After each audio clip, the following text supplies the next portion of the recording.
Chapter 34 Metamorphosis. With a swirl of wind, the four figures suddenly appeared and landed on the ground. Naruto set Hinata down as gently as he could before stumbling off towards a nearby tree. He leaned against the bark as the gut-wrenching pain washed over him. He did not want to embarrass Hinata and himself with a repeat of what happened during their last mission to the lumberyard. Thankfully, his clone had been kneeling over when it picked up Sasuke, so when he popped from the effects of the jutsu, Sasuke only fell a couple inches to the ground. Hinata shook her head to overcome the disorientation. As soon as the world stopped spinning, she turned her attention back to her hand. She gently ran her finger along the newly formed tissue on her palm. There was now a diamond-shaped scar on both sides from her stab wound. The skin was sensitive to the light touch and sent needle-like pain up her arm. But that was the least of her problems. She stopped examining herself and crawled over towards Sasuke, who was still twitching violently a few feet away. She activated her Byakugan as she tried to find some way to ease his pain. "What's wrong with him?" Naruto asked as he rushed back over. I've never seen anything like this. I don't even know what's going on. His chakra system is being overrun. There's a foreign chakra racing throughout his body, embedding itself in all of his chakra coils. Where is it coming from?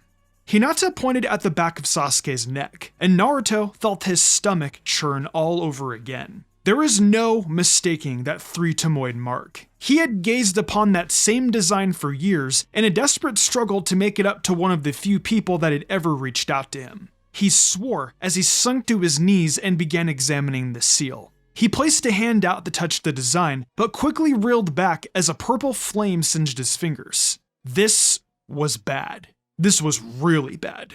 For someone who considered himself well-versed in seals, he was really limited in what he could do here. During his time studying Anko's seal, he had frustratingly made no progress in finding a way to remove it. He had, however, developed a new curse sealing method that functioned even better than the one she already had. A problem with the curse seal was that it was always beckoning its host to use its powers. It would eat away at the mind, urging the host to give in and tap into its chakra. Its beckoning would dramatically increase under situations of extreme stress or anger. The evil curse suppression seal served to limit its presence from the mind, but the curse seal would still rise up if the host were under strenuous circumstances. Naruto's version of the seal corrected that error. The seal blocked out the callings of the seal even when the user was under stress. However, the host could still draw on the power of the seal if they so desired. And the more they used its power, the more it would warp their mind. Even he couldn't undo the damage once it had been done.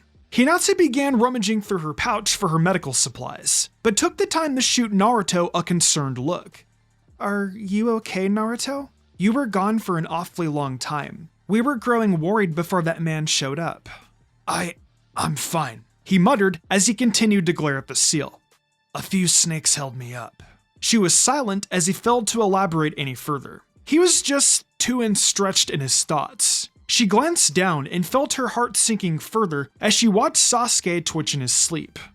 "Is there anything you can do?" Hinata asked as she watched the boy intently stare at the pulsating seal. He growled as he shook his head. "I have the tools, but there's not enough space or time right now. I have no idea how to remove this thing, and the curse suppression seal I have in mind would take way too long to apply, especially with the exam still going on. If we didn't have the other teams potentially breathing down our necks, I could probably have this thing done in possibly maybe 3 or 4 hours." He shook his head as his fist clenched the grass. "I can't place any ordinary chakra suppression seal around it either. All that would do is create a buildup of chakra at the base of his neck. The pressure would keep growing and growing until it overcame the seal, and I don't know what kind of damage that would do to his system." Hinata bit her lip and pulled out her handkerchief. "Isn't there anything we can do?" she asked as she dabbed away the sweat from Sasuke's forehead. Naruto grit his teeth and he shook his head. "Damn it!" he cried as he punched the ground, causing Hinata to flinch from his outburst. She grew more concerned as he let out a weak chuckle. Some seal master I'm turning out to be," he murmured. "When it comes down to it, I can't even save one friend." Hinata tentatively reached out her hand and rubbed his shoulder. It's going to be okay. I know you can figure this out. You always do. Besides, you said it yourself. You just need time. When we're done here, you'll have all the time in the world to get this sorted out. I'll help him as best as I can, so you can just focus on getting us out of the forest." Naruto was quiet before he took a deep breath and flashed her a light smile. She was right, as usual. He could do this. He would do this. But first thing was first. His clones needed to double time it to their position. The sooner they made it to the tower, the better. Hinata was quiet as her mind finally had time to settle down after the whole debacle. She was honestly still shaking from her interaction with that twisted man. His mere presence had just felt so toxic, grating away at her and forcing her deepest fears and insecurities to rise to the surface. As she reflected on the man's words, one particular comment shook her like a storm. "And the compassionate Hyuga, the only one chosen by the Hyuga Stone Ring to reveal its secrets." Naruto, he knew. Naruto shot her a confused look. "He knew about what?" She shivered as she stared him in the eyes. "The stone. He knew about the Hyuga Stone Monument." Naruto's face went white as the implications washed over him. "How? I thought only you and the clan's crummy council knew about it. How could he know?" She bit her lip as she felt her heart pulsing harder and harder as anxiety crept in. "I don't know. I don't know. But this is horrible. That is one of the clan's most heavily guarded secrets. If he found out about that, who knows what else he knows about?" "Who knows what else he knows about?" He finished as the two were left with those uncomfortable thoughts. Hinata unconsciously reached towards the back of her neck to the one blind spot within the Byakugan's range. 2 hours later. Hinata dabbed the wet handkerchief across Sasuke's face as she wiped away the new layer of sweat. Thankfully, he was finally starting to settle down. His temperature was finally dropping, and his chakra system no longer looked like it was about to burst. It still worried her that the vile chakra was still lingering inside his system. It was no longer rushing throughout his body, but it was still sitting there as if it was waiting. They had both wanted to move him, but they were worried about his condition deteriorating. It also would have been challenging for the both of them to keep an eye out for potential attackers and guard him while on the move. Instead, Naruto wanted to wait until his clones met up with them and provided an entourage to the tower. The clones had all gotten the signal and were converging on him now. With any luck, they could be there any second. As Hinata closed her pouch, she felt a familiar sensation at the back of her neck that made her stiffen. Living around other Byakugan users for years helped develop a kind of sixth sense for whatever their distinctive gaze was turned on you. It was essential for a clan who would literally see through walls. She whipped her head around and gazed into the trees to find the harsh, pale eyes staring right back at her. In an instant, 3 figures dropped down from the trees and surrounded the group. "Hello, Hinata. I wish we could have met under better circumstances," Lee said mournfully as he blocked them off on the left. Naruto sent the leader a glare as he and Hinata took up a defensive stance around Sasuke. "Please relinquish your scroll to us now, and we can avoid any unnecessary conflict, Hinata-sama." "Neji Nisan, please. Our teammate is gravely injured. We don't want to fight you." Lee perked up at the word injured. "What has happened to Sasuke?" "Some crazy bastard bit him and left a curse seal on him. That guy did not belong in the exams. The damn thing has been tearing through his chakra system ever since," Naruto replied, taking his eyes off the leader. "Then we must get him proper treatment. We shall escort and help you to the—" "No, Lee, we will not," Neji cut in. "But Neji, they are our comrades and in need of assistance. We need to help them." "We do not need to do anything. Right now, it is every team for themselves, and we have them at a disadvantage." "I'm sorry, Lee, but I have to agree with Neji on this one," Tenten said reluctantly as she shot him a sorry look. "This is still an exam, and we need to focus on getting out of here as soon as possible." As the team had their litter dispute, Hinata's mind was racing through the possible ways she could hold them off while defending Sasuke. To be honest, the odds were heavily stacked against them. While she didn't think any of Team Guy would actually try to harm Sasuke, there was no way of telling that they would use him as a distraction for her. She began to reach into her kunai pouch, but was surprised when Naruto caught her hand. "Alright, if you just want the scroll, take it and leave," he said bitterly as he reached in his bag and tossed Neji the scroll. "Naruto, are you sure?" Hinata asked, astounded by his decision. Naruto clenched his teeth and just nodded his head. He didn't like it, but he also really didn't like their odds here. Even if Sasuke were conscious, he would still be cautious about going head to head with Team Guy. Sasuke and Hinata had already warned him with how fast that Lee guy was. And if Tenten could use her sword as confidently as she was handling it, then she was no pushover either. Then there was the Hyuga, who seemed to be calling the shots. If the guy was commanding that kind of respect from Lee and his teammate, he was not someone to take lightly. Neji ran a hand along the scroll and scanned it over with his Byakugan for any tricks. After confirming it was authentic, he smirked and placed it inside his bag. Then that settles that. Glad to see that you know when you're outmatched, Uzumaki. He sneered, which earned a growl from the boy. Alright, we've got what we came for. Let's move out to the tower. And with that, Team Guy burst away into the trees. Lee was silent as the team shot off through the woods. Leaving Team 7 like that just didn't sit right with him. I know what you're thinking, Lee, and you're not going back to help them. Neji called out without looking over his shoulder. This is not right, Neji, and you know it. They are our comrades in arms, and you just want to abandon them. We are not abandoning them. This is an examination of their skill and ability to adapt as a team. If they cannot hold out, they do not deserve the title of Chunin. This is no place for rookies to begin with. The fact they were even entered astonishes. He cut off and held up his fist signaling a halt. They all halted on the next branch along their path and ducked behind the massive bark of the trees. For about 4 minutes, the group stayed quiet as Neji's head swiveled, following some unknown target pass by them. After another few minutes of silence, he gave them the all clear. What was that about? Tenten asked as they reconvened on Neji's branch. 3 chakra signatures were approaching us very quickly. I thought they were gunning at us, but they diverted their course. Where are they headed? Back towards Team 7, he replied. He was about to cut off Lee's inevitable nagging to go back and provide assistance when something else entered the edge of his vision. He squinted, not believing his eyes, as the wall of chakra seemed to jump into frame. What? Then we must help our youthful comrades. If we hurry, we can catch them, Lee cried out as he turned to leave. There is no need, Neji replied as he shut off his Byakugan. That much blue chakra was going to give him a headache. What he had seen truly surprised him.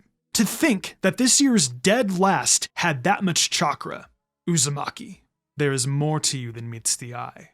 He turned to leave and cast Lee a glance over his shoulder. Trust me, Uzumaki has things under control.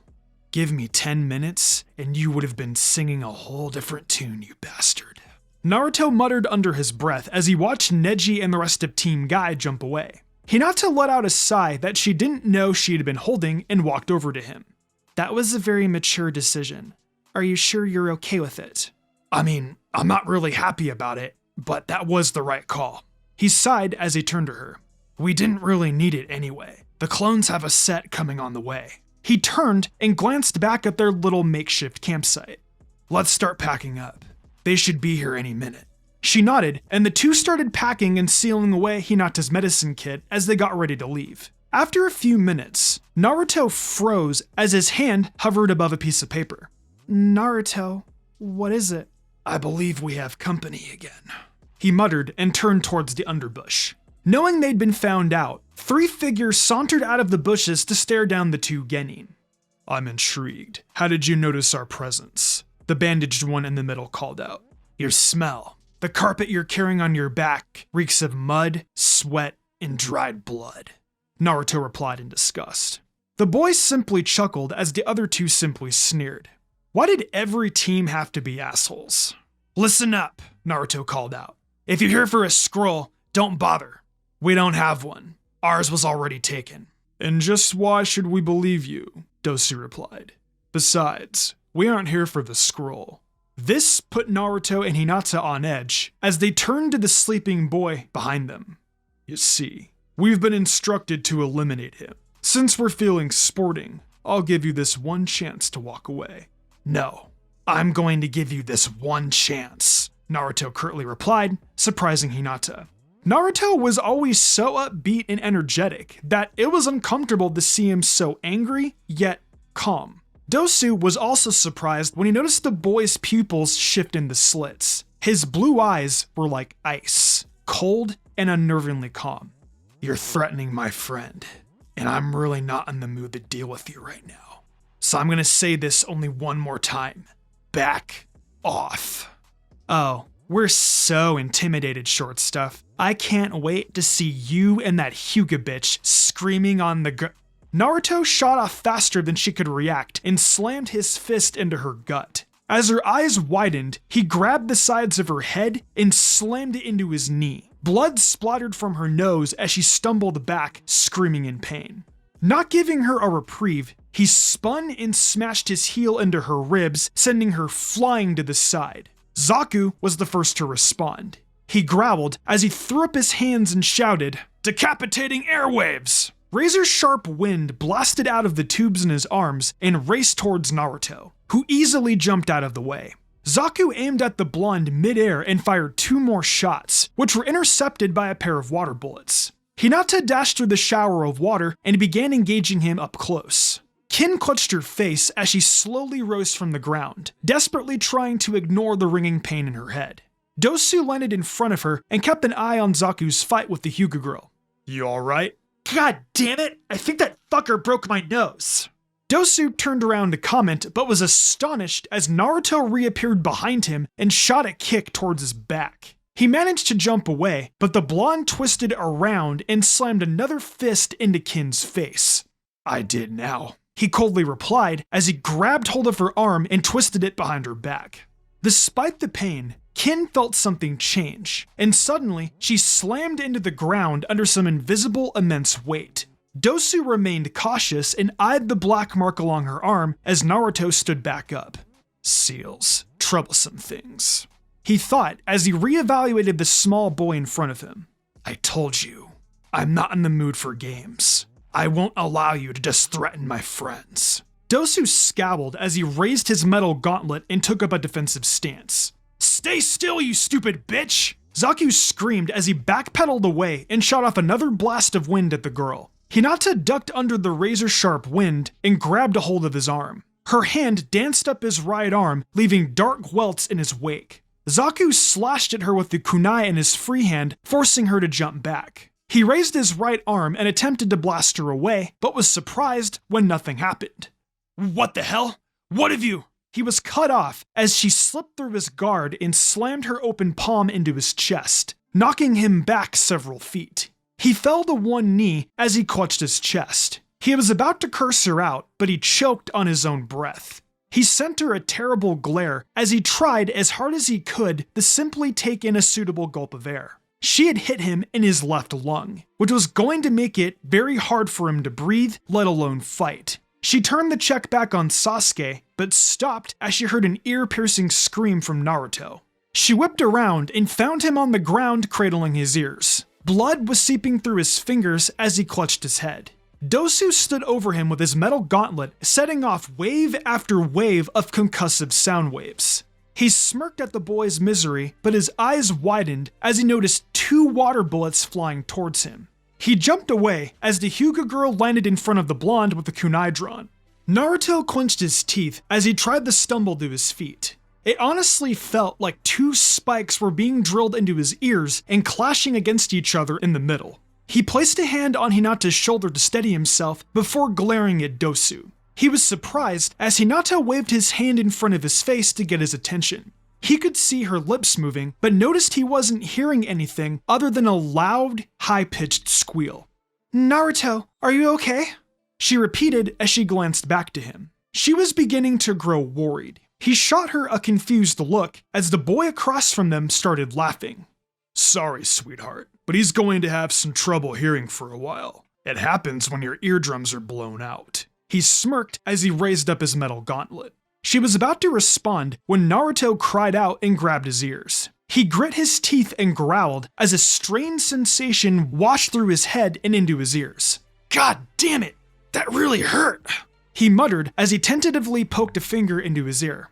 "Naruto, be careful. You don't want to injure the eardrum any more than it already is," she said instinctively as she grabbed his arm.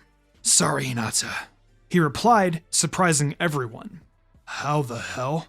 Dosu asked as he glared at the blonde. Naruto sent him a pained smirk. "Let's just say I heal really fast." Now that hurt like a bitch, you bastard. I'm not gonna fall for that again. So you say. Dosu replied as he began to crouch down. Don't even try it. Give up. You are now outnumbered and overwhelmed. For your sound attack to work, you need to get close to us. We, on the other hand, can gladly take our time and attack you with a long-range ninjutsu. Take your team and just get out of here. Dosu chuckled as he took up his stance. I'll agree that you have me outnumbered, but I think overwhelmed is a bit of a stretch. Really? Is that so? A voice called out from behind him. Dosu twisted around and felt his heart sink at the sight before him. They were everywhere, hanging on every tree and branch. Over 100 grins bore down on the sound ninja as Naruto sent the clones a grin.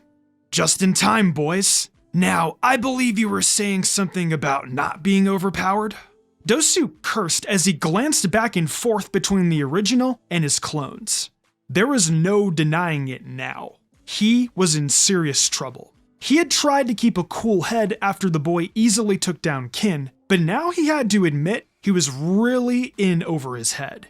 However, he couldn't just abandon his mission. Orochimaru had ordered them to kill the Uchiha, and he was not one to accept failure. If he tried to fight, he was a dead man. If he ran, he was worse than dead. His thoughts were disrupted as a new feeling washed over the clearing, sending chills down everyone's spines. Lord Orochimaru, here? Dosu thought as he wildly looked towards the source of the disturbance and felt his heart stop. Across the clearing, the Uchiha boy had finally risen to his feet, and his appearance shocked the sound ninja.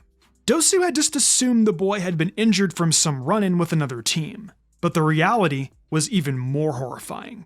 Black, flaming marks danced along the boy's skin, as vile chakra literally poured from his body.